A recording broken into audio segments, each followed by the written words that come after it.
Hello and welcome to another episode of the James Granström podcast Super Soul Model series, where I help people tune and tap into their natural state of well-being. Today's episode is how to listen to your body. If you're new to the show, please remember to like, subscribe and share with people you think will benefit from this message of well-being. Well-being is our natural state, and the more we remind people that well-being is our natural state and give them tips and practical solutions like I do on this show, then we can create this global community of well-being where we recognize that the power is always within our own hands. Today's episode is how to listen to your body. Your body is a vehicle. Your body is like a car. I also call it like your soul suit, where your soul gets to thrive. And the quality of your life is dependent on the levels of energy that you have, not only with the relationships with the people around you, but also what's going on inside of you in terms of health, well-being, a sense of energy and vitality. Because without that, you suffer. And I know that because that's what happened to me like nearly 2 decades ago. And for me, the signs that I overlooked, which caused me a lot of external turmoil, caused me a lot of pain, caused me a lot of grief, was that I ignored the food signs that my body was sending back to me. And I was making poor choices with regards to drinking alcohol. And I was nothing short of an addict in drinking too much alcohol. And I was partying every single weekend without fail, from almost like Friday to Sunday night. And then I'd do the crazy thing of doing it all again from Thursday the next week sometimes. And so I was ignoring these signs, my life being completely out of balance, and I wasn't listening to my body. That also gave me problems with the foods that I was reaching for. I was trying to reach for foods that were really high in sugars to give me this energy back.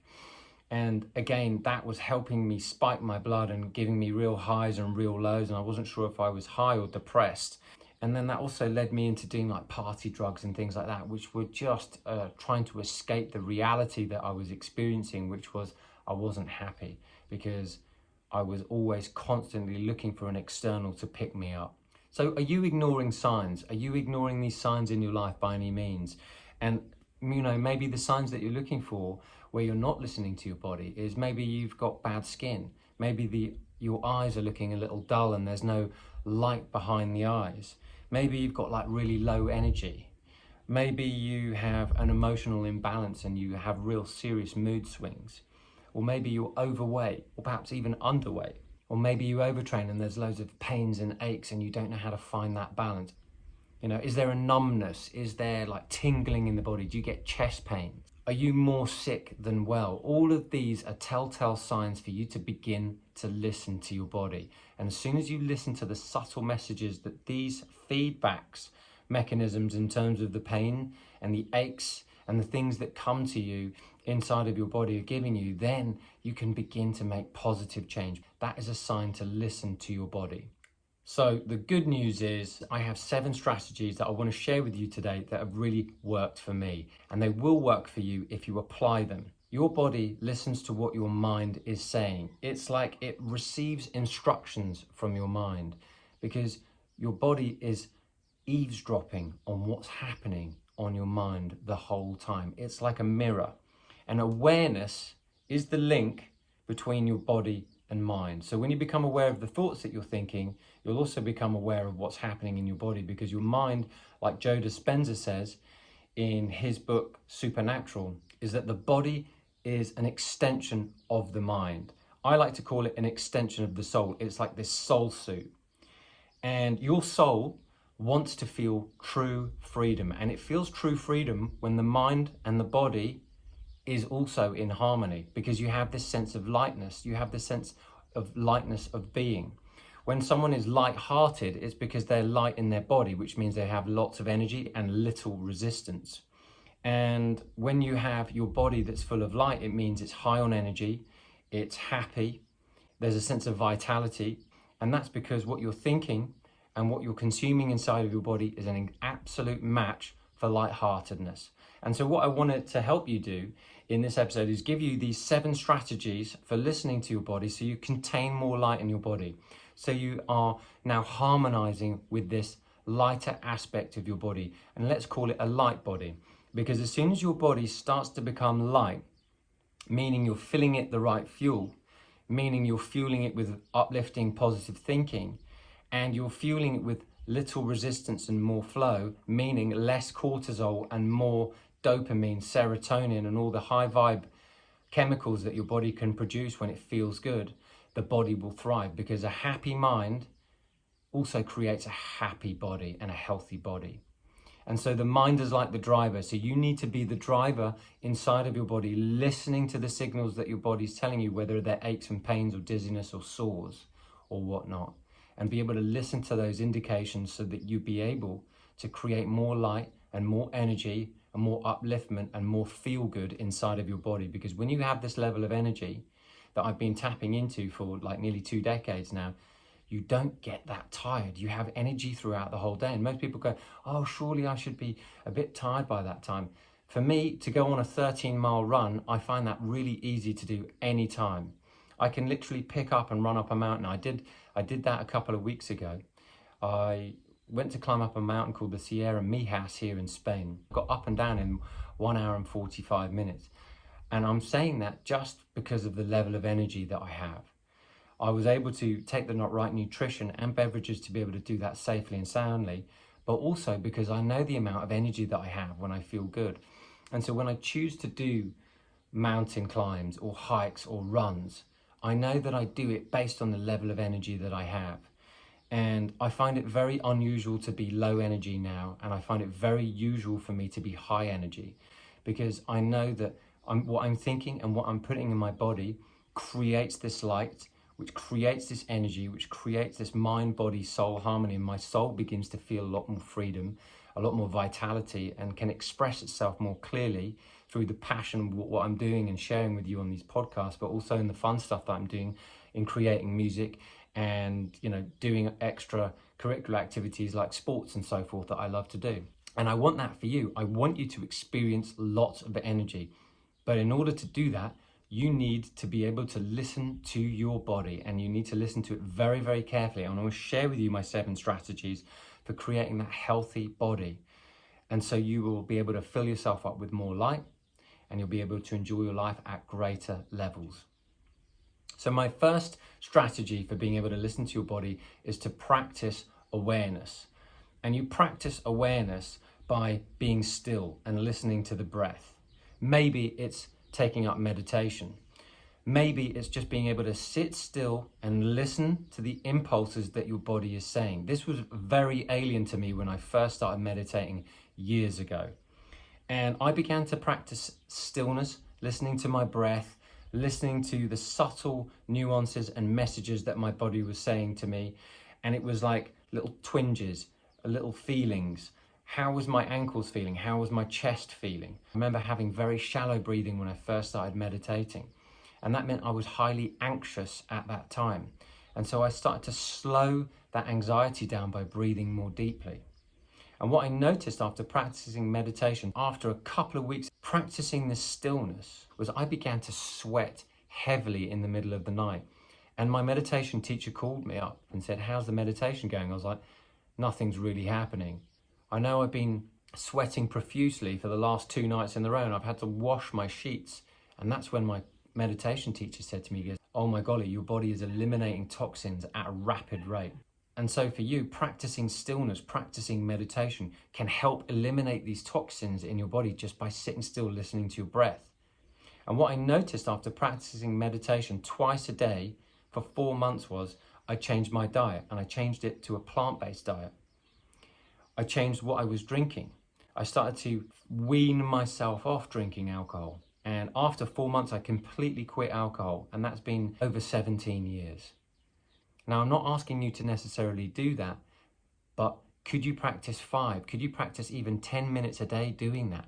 And get that practice rolling of listening to your awareness, listening to your breath, practicing stillness, practicing meditation. Meditation is essentially focus. And if you're new to meditation, go and sign up to my 7 Ways to Meditate free meditation course on my website. All you need to do is just put in your email address and the course will come straight to you every day for 7 days. And this might begin to happen for you as it did for me.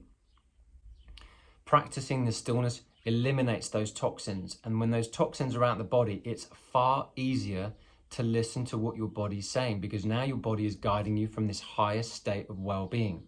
Because before, I was drinking, I was smoking, I was taking party drugs, I was eating the wrong foods, I was eating high sugary foods, I was eating whatever I wanted. Now my body was changing what it was interested in because I was tapping into this natural state of well-being, which was up here.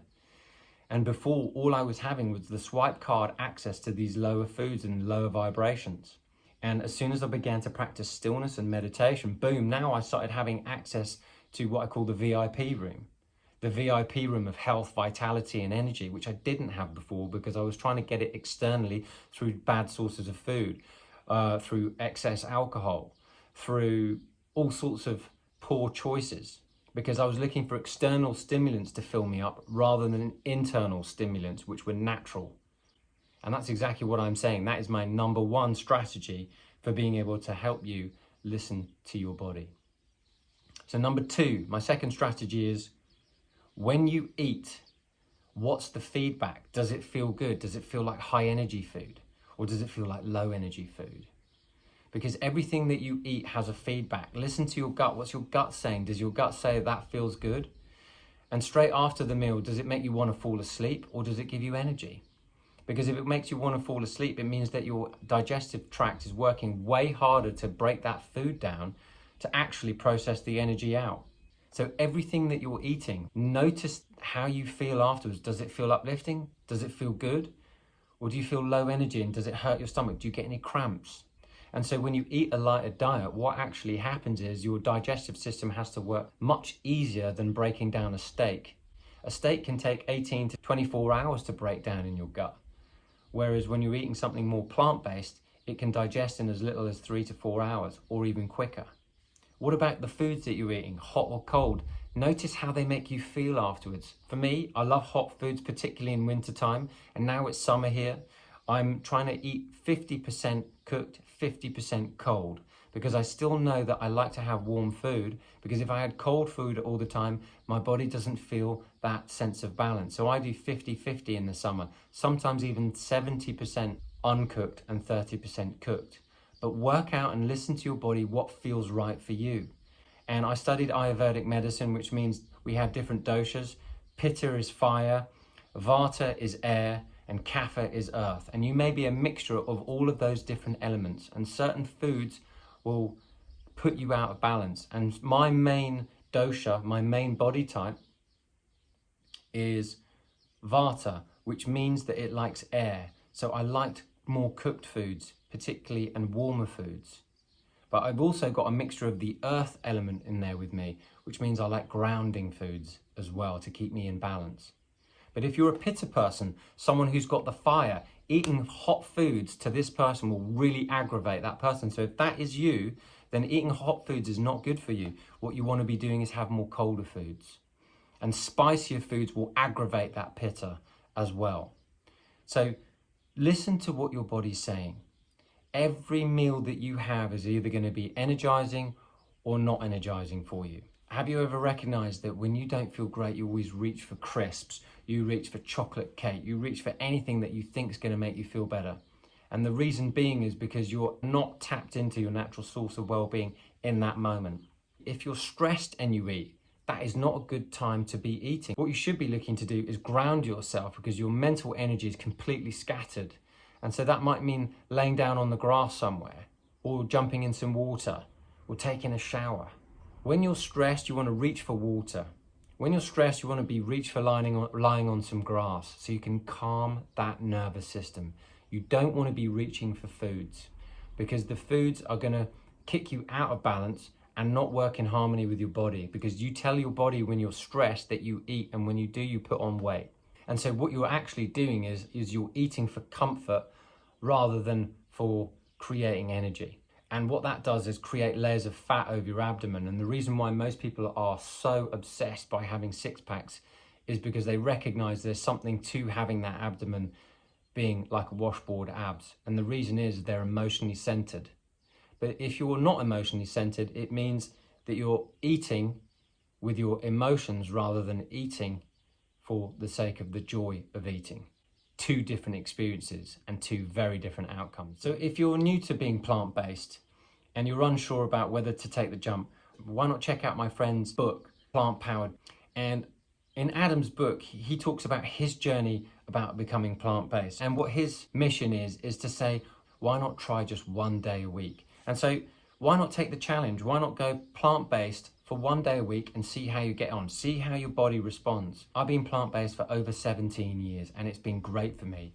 Number 3, my third strategy is keep it simple. When you're hungry, eat. When you're tired, sleep. When you're thirsty, drink.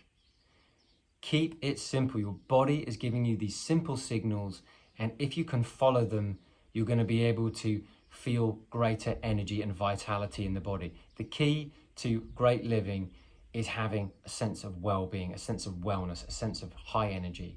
And the greater energy that you have means that you're listening to your body. And if you're able to keep it simple by following those 3 rules, when you're tired, sleep. When you're hungry, eat. And when you're thirsty, drink. Drink water. Then you know that you're listening to your body accurately. I love this thing that I found in the news today about Cristiano Ronaldo. Ronaldo was being interviewed on TV. They had all of these Coke bottles in front of him on the desk when he was being interviewed. This is his 5th European Championship. This guy is a picture of health and vitality. He's the only player ever to have played 5 Euro Championships at the age of 36. Most footballers' lives are finished by about the ages of 32, 33. Bit longer in some cases. Ronaldo's 36. So he's doing particularly well and being in great shape. And he took those Coca-Cola bottles, moved them to the side whilst being interviewed, and put water in front of him. And he said, footballers drink water, not Coca-Cola. And I really love that, because what he's saying is the message is that I'm able to play this game at a high level because I listen to my body, meaning I drink water. Water is what we need to reach for. Hydration is huge. And as we age, we become less quenched in thirst. We become less satiated by the water that we drink because of the elements of toxicity in the air and in some of the foods and beverages that we drink. So when our body is not being hydrated at these high levels, we reach for poor foods to be able to give us a pick-me-up in energy. And so if you are hungry, reach for water first, just to be 100% sure that it's not sugar that you're looking for, it's water. Because the food is trying to fill you up to make sure that you get a blood sugar level balance and make sure you've got enough glycogen to be able to go to the brain so that you've got enough energy. But once you are hydrated enough, then if you're still hungry, that is the time to eat after that. Because water is what we seek. The planet is covered by 70% water. Your body consists of 70% water. There is a direct analogy to the planet and our body. We are the microcosm of this planet in our body, and when we hydrate ourselves with fresh, clean water, we perform so much better. Concentration levels are better, focus levels are better, mood swings are less, all because we're more hydrated. Anytime you have a mood swing, it's usually because your blood sugar is out, and also because your lack of hydration. And when you're super stressed and anxiety, you've got less water in your mouth and on the tip of your tongue. And so the more hydrated you are, the more emotionally balanced you will become as well. Number 4, my 4th strategy about how to listen to your body is too fast versus too slow. Meaning, life is about balance. So when you maintain this understanding about balance, you will find the middle path. And that's what Buddha was referring to. Walk the middle path. And you need to be able to do that with recognizing when you're doing too little or you're doing too much. If you're doing too little, it means speed up. And if you're doing too much, it means slow down. And that might mean slowing down in your workouts if you are exercising a lot. I exercise about 6 times a week, and on the 7th day, I just do a walk. But I walk a lot, and I hike a lot, and I run a lot, and I play paddle, and I swim, and I do high intensity interval trainings, and I am able to do a plethora of different workouts because I keep myself in balance. I'm blessed to be able to say that I've not had to have an aspirin or a paracetamol in about 20 years, and my body's in great condition, and I've had no muscle injuries because I listen to the aches and pains and sores and numbness and anything that my body tells me, because as soon as I hear that indication, I back off and relax.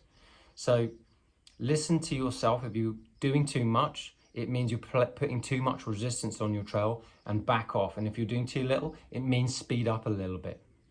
If you are low energy, it means you need to exercise and move your body more and change the foods that you're eating. And it also means that you need to practice awareness, because your negativity and your mindset is slowing you down.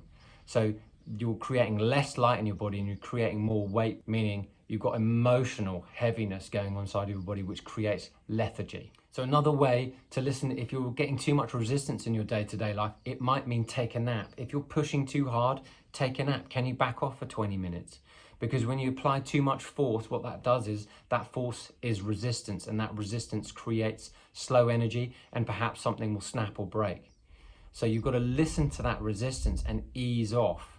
If you're pushing too hard, back off. And remember, if you're going too slowly, start speeding up till you get this steady rhythm going on. It's a very subtle impulse that your body will be giving you. The more energy you have, the better you're listening to your body. Number 5, rest well. Setting up your environment to sleep well is huge in being able to listen to your body. Can you create dark out blinds? Can you wear an eye mask?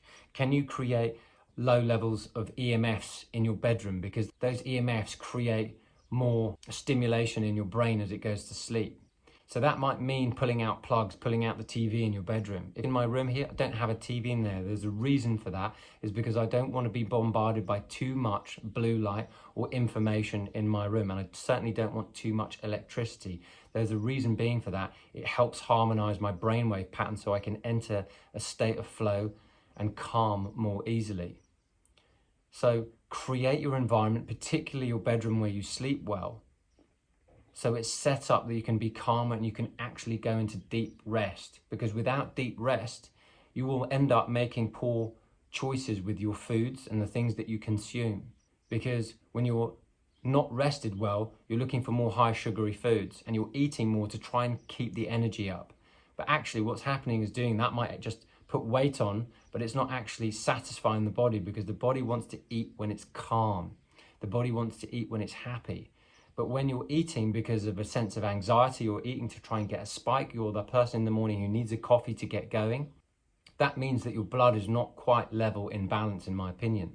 I've not had a coffee in 20 years because I know that the first thing in the morning I learn to detoxify my body by having some lemon in my water, like some lemon juice. And so that creates this natural stimulant inside the body which alkalizes my blood and gives me the energy that I need. And I've always got enough energy. And that's not because I need caffeine, that's just because that's the way that my body functions. So maybe that could be something that you could look into. But create your environment when you fall asleep so that it's calm, it's beautiful, it's clear, it's serene. Because if there are too many EMFs and too many electrical things going on where you sleep, that could keep you awake at night. So create your environment, particularly your bedroom, where you can set it up so it can be soothing and calm. And that will give you more clarity so that you'll be able to listen to what your body's telling you. Number 6, your gut instincts tell you what is right for you. And that is why I mentioned earlier a lemon juice in the morning. I'm always looking to detoxify my body. So also be looking at things like having more fruits and veggie smoothies and veggie juices. These things are great and they're high in antioxidants, easy on the gut. And when they're easy on the gut, your gut's going to give you signals saying great. My mum yesterday said to me, she goes, I love it when you make me a smoothie because when I drink it, it feels so good and it feels so healthy. That is instant feedback from her body telling her, vocalizing that to me, saying, this feels good to me. This feels right for my body. If you want to go into greater depth about some of the ways that I like to detox, then you can check out that episode and I'll leave a link below. Number 7, last but not least, set up your meals times so that they're fun, they're enjoyable, they're a sense of celebration. If you have a family and you have kids, get them to help you lay the table, get them to lay out the water glasses and put water on the table. I actually like to have water often before I have my meal so that it satiates my digestive tract and quenches my thirst before, so that any food that I can have passes through the digestive system a lot more quickly and a lot more easily. But sometimes you just want to have a drink with your meal. But getting the family to help make the environment where you eat and making it a beautiful environment makes meal times a real celebration, because when you start to enjoy the food that you prepare and the food that you make, it's a celebration, and food is meant to be enjoyed and meant to be appreciated, and it's made even better when it's around people that you love and appreciate. So get everyone to be part of the whole experience. Set up your meals so they're beautiful. I try and have candlelight dinners even by myself because I want them to feel great. I want to set up my mealtime so it feels like the most amazing meal I can make for myself. And I put on music. I cook my meals so they've got color and taste, and the crockery and the plates are really beautiful, as best as possible with whatever you've got. I've always noticed that I feel happy when I eat because I love what I eat and I love the environment that I set up for myself to eat. Because actually what that's doing is creating these dopamine, serotonins and excitement and eagerness and anticipation to eat a delicious meal. And when you do that, the mind is sending positive signals to the body.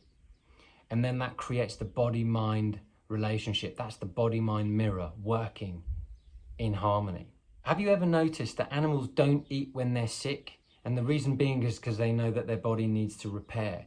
And so if you are sick or you're not well, you're not always wanting to consume too much food because your body is naturally trying to repair itself.